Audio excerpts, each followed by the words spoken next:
I'd like to talk about Palantir. Palantir, the stock, because Palantir, the company, has been doing quite well, right? Has been doing whatever it has to do, especially in 2024. Reacceleration of growth, commercial and government growth now being back at 30%. So that's great, being included in the S&P 500. You will probably get included in the Nasdaq 100 later this year. More on that in just a second. But Palantir, the stock. Palantir, the stock, to me right now is the issue. And the issue is, well, the fact that one, it's very expensive. If you look at the pricing multiples, it's expensive. Right? There's no denying that. I'm not the one saying, oh, you have to look at PE ratios for companies like Palantir. No, that just doesn't make much sense since this company wasn't profitable, right? What, 18 months ago or so? So a forward PE currently does not make sense. But even if we look at these pricing metrics, which are based on the analyst projections, or shall I say expectations, we can admit as Palantir bulls that these things right here are quite on the premium side, right?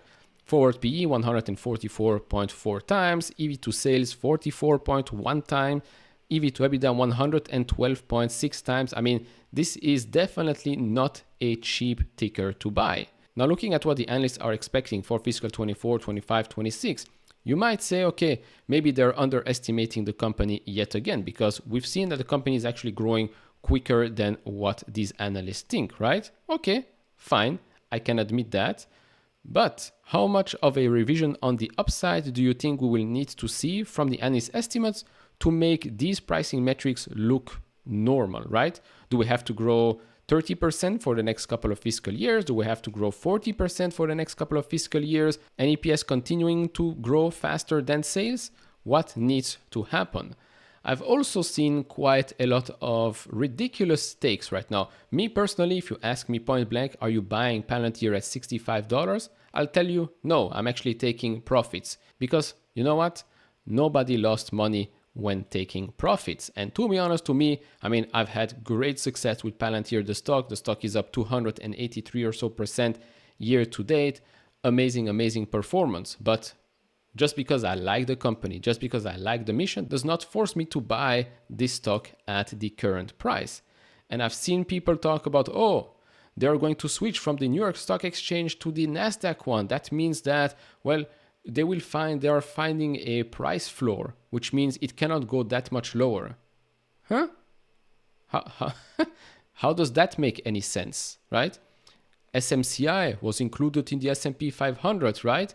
What happened next? It's down 80%. Of course, SMCI dealing with maybe fraud, delayed 10K, delayed 10Q, maybe fears of delisting. Of course, it's not apples to apples comparison, but just because you go from the New York Stock Exchange to the Nasdaq, just because you get included in the S&P and you might get included in the Nasdaq 100 later on, does not mean that, oh, $60 is going to be a floor. No, it doesn't prevent a stock from falling 20, 30, 50% or so. It's just ridiculous. That's the problem. I've seen way too many people use the name Palantir, the stock Palantir, to hype it up, to get clicks, to get views. And to be honest, sadly enough, I think a lot of followers, a lot of viewers think that even today at $65, it makes sense to buy this stock. Now, do I believe that Palantir in the future could be worth more than $150 billion? Yes, that's why I still hold position in Palantir. But does that mean that I have to buy today at the current valuation? No. Remember, it's all about maximizing your returns. And buying shares today, to me, doesn't make much sense. It will not maximize my return. The risk reward today does not favor the reward. So, before I continue, if you enjoy this type of videos, I know, not the bullish video that you might have expected, but that's fine. I mean, I got burned once in 2021. I'm not willing to burn myself nor my viewers again just because stocks are up and everybody's in hype mode, euphoria. Okay, it's great. We've all been making quite a lot of money, especially this year.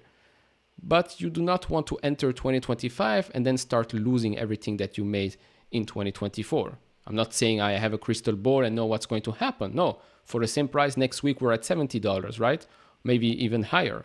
Who knows? Just saying, some caution here won't hurt. So before continuing, hit all the buttons, like, subscribe, do all of that. We really appreciate it. If you want to support me even further, do check out the link down in the description and in the pinned comment with the top 10 best stocks to buy now, or go to fool.com/couchinvestor. Thank you very much. I first want to start by saying that, well, Palantir is now the best performing stock in the S&P 500, right? Outperforming Nvidia, which now sits only at the number 3 spot. Nvidia used to be number 1, then Vistra came along and that was number 1 and Nvidia number 2, but now Palantir is number 1, Vistra number 2, and Nvidia number 3 performer year to date. Then we've got this. Palantir announced that it will transfer the listing of its Class A common stock to the Nasdaq Global Select market from the New York Stock Exchange. The company expects to begin trading as a Nasdaq-listed company on November 26, 2024, and its common stock will continue to trade under the symbol PLTR. Upon transferring, Palantir anticipates meeting the eligibility requirements of the Nasdaq 100 index. Now, I did some digging real quick, and apparently the next date for the Nasdaq 100 addition and deletion is here December 13. So could be that on December 13 they already get added to the Nasdaq 100, which would mean that if you buy the Qs, well, Palantir will be included in there. Just like with the S&P 500 inclusion, you will get exposure through those ETFs.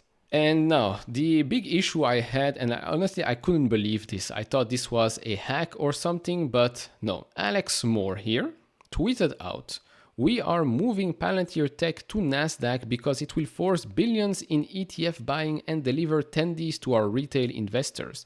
Player haters, be aware that we've been hated for decades, plural. Everything we do is to reward and support our retail diamond hands following." I'm being very honest here, I thought this was a joke and not real. But no, it was very much real, because then afterwards he deleted the tweet and actually completely deleted his account. Now, who is this guy?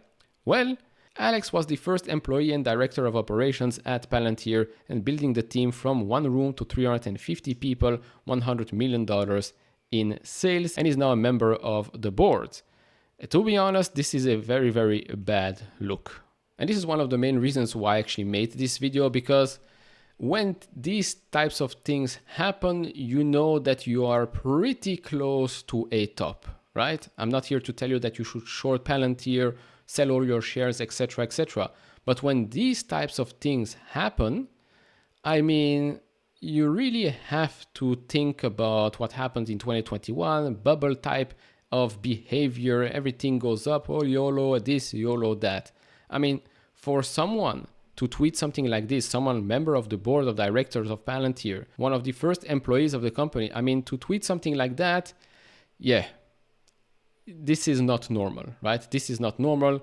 Add that to all the ridiculous things that I've seen on YouTube with regards to Palantir. I mean, people claiming that they're buying a boatload of shares, even at today's prices, and the reason behind it doesn't make much sense. But okay, it got them some clicks and some views, and they probably didn't even buy one share when they said they did. So yeah, and I'm not here to say that, oh, I'm a Palantir god or whatnot. No, it's not my number one position. It's not even the top 5 of my portfolio. It's actually closer to 6 and 7 right now because it has run up so much. So yeah, sorry to say this, but it's getting a little bit ridiculous with Palantir the stock. Palantir the company is continuing to do quite well. Now, if the stock were back at $40, right, 41, just like before the earnings report, would I be buying? Yeah, I would maybe be more inclined to buy at those prices than at today's prices. Will we go back down? Remains to be seen. I mean, if we currently look at this stock, yes, it's overbought. It's been overbought already since the start of September, and yet the stock has more than doubled since then. Now looking at the moving averages, the 20-day one sits at $47.8, the 50-day one at $41.9, and the 200-day one at $30.5. Will we go all the way back? I don't know. If we do, the 200-day one has been respected in the past, so that would be great. I mean, I would buy quite a lot of shares if we go back to $30, $31. Do I think that will happen? To be honest, I don't think so, but I've seen crazier things happen, but no, I don't think so. Could we see a small retracement? Yeah, we could. For the overall market, I think we might be a little bit overextended. Santa rallies happen, but maybe we already had that, so who knows, right? Who knows? Overall, like I said, if you take profits, that means that you have secured your gains. I did not close out my position. Maybe you shouldn't close out your position either. So whatever happens with the stock, I will still gain from it or get hurt from it if we do go down. But yeah, we are entering an environment where I see people act as if this is a casino again.